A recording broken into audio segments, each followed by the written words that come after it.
ambot. Akong igsuon nga si Marpare, yan ang gusto ni sinutunan.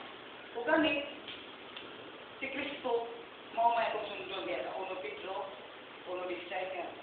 Masunod kita ni Kristo.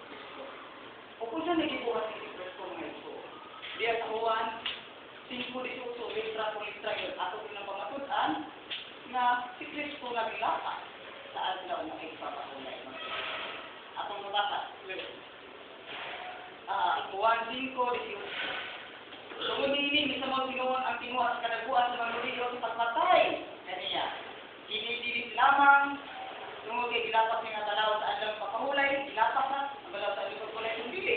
Mingon pag siya nga Diyos ang samahan. Kung ingon ini, ipakasama niya ang kauliman sa Diyos. So klaro kayo na buot siya pasyon, di ba ipatay si Kristo? Because Christ break the Sabbath. In English, ako mabasa mga ito sa English ng Biblia, break the Sabbath. Good News Bible, King James Version, kung sa tayo. So, katong Lord's Day na tima, may kadawang tima, pamatudan ko kung katong linggo o Sunday. Mabasa ka na sa so sa pinadaya.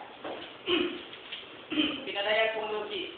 Sa adlaw sa Ginoo, gigaman ako sa Espiritu. Kung nagkadugo ko gikan sa akong luyo, natingog ng minandong sa mata sa katong trompeta.